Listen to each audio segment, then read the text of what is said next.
अगर मैं नीचे आ गया तो तेरी खैर नहीं, बदमाश कहीं के। हे गैरी जी, कैसे हैं आप? हाजिरी जी, आप कैसी हैं? और आप सुपर हीरोज इस शहर में मजाक कर रहे हो क्या? ये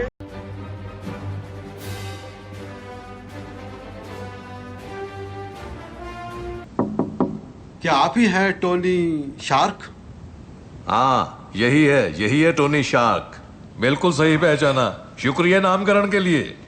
मैं तो अब क्या आपने सोचा है कि अगर ये दुनिया स्पाइडरमैन, आयरन, हल्क और थॉर जैसे सुपर हीरो के बिना होती तो कैसी होती? ये किरदार, ये पूरा का पूरा यूनिवर्स एक आदमी के दिमाग की उपज है और वो आदमी कोई एक साधारण सा लड़का था जिसका नाम था स्टैनली। उसने न सिर्फ ये किरदारों को बनाया बल्कि 90 साल की उम्र तक हम सबके दिलों में जिंदा रहा। ये है उस हीरो की रियल लाइफ स्टोरी।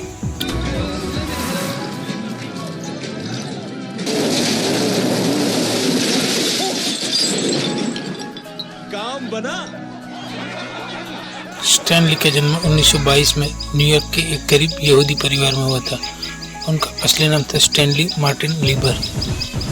पैसों की तंगी थी लेकिन सपने बहुत बड़े थे। छोटी सी उम्र में ही उन्हें लिखने का शौक लग गया था। स्कूल के बाद वह अपने पिता की तरह एक विज्ञापन एजेंसी में नौकरी लगी, लेकिन किस्मत को कुछ और ही मंजूर। 17 साल की उम्र में उनके एक रिश्तेदार ने उनकी मदद की और उन्हें एक छोटी सी कंपनी टाइमली कॉमिक्स में असिस्टेंट की नौकरी मिल गई और यही टाइमली कॉमिक्स आगे चलकर बनी मार्वल कॉमिक्स। मैंने उंगली पकड़कर चलना सिखाया, वो मेरी बैंड बजा रहा है। 1960 का दौर था। डीसी कॉमिक्स के सुपर हीरो और बैटमैन के मुकाबले मार्वल पीछे छूट रही थी। तब स्टैनली और उसके साथी असिस्टेंट जैक किर्बी ने मिलकर एक नई सुपर हीरो टीम बनाई, द फैंटास्टिक फोर। यही से शुरुआत हुई एक क्रांति की। स्टैनली ने ऐसे हीरो बनाए जो परफेक्ट नहीं थे, उनमें इंसानी कमजोरियां थी। फिर आया स्पाइडरमैन, एक ऐसा टीनेजर हीरो जिसके पर्सनल प्रॉब्लम थे और उसका मशहूर dialogue, with great power come great responsibility. ये लाइन स्टैनली की दी गई थी। इसके बाद तो ऐसे ही किरदारों की जड़ी लग गई। Hulk, Iron, Thor, X Men, Daredevil और बन गई एक पूरा यूनिवर्स। स्टैनली की सबसे बड़ी ताकत थी उनकी सोच। उन्होंने सिर्फ एक एक्शन वाली कहानी नहीं लिखी बल्कि उनमें सामाजिक मुद्दों को भी जगह दी। नस्लभेद, गरीबी, भेदभाव जैसे विषयों को उन्होंने अपनी कॉमिक्स के जरिए उठाया। उनका मानना था कि कहानियां सिर्फ मनोरंजन के लिए नहीं बल्कि लोगों के सोचने पर मजबूर करने के लिए भी होती। और उनका मशहूर नारा था एक्सेलरेट सर, जिसका मतलब है हमेशा ऊपर की ओर बढ़ते रहो। यही उनकी जिंदगी का मूल मंत्र था। मार्वल की फिल्मों का जादू दुनिया भर में छा गया और इस जादू का एक सबसे बड़ा खास हिस्सा बन गए खुद स्टैनली। क्या मुझे मेरे जूते मिल सकते हैं? मुझे लगा वो कद में लंबा होगा। हमारे हाजमे को आजमाओ बच्चे, डराना बंद करो और जल्दी पिला। हर मार्वल की फिल्म में उनका छोटा सा कैमियो दर्शकों के लिए एक सरप्राइज होता था।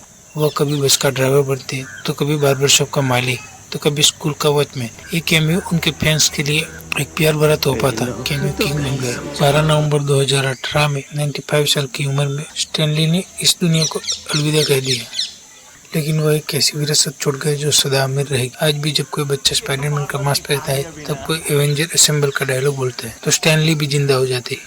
उन्होंने सिर्फ किरदार नहीं बनाए, उन्होंने हमारे बचपन, हमारे सपनों का पूरा एक ब्रह्मांड रच दिया। स्टैनली की कहानी हमें सिखाती है कि अपनी कल्पना की ताकत थी दुनिया बदल सकती है। कलम और एक नोटबुक से शुरू हुआ सफर आज हजारों करोड़ों डॉलर का साम्राज्य बन गया है।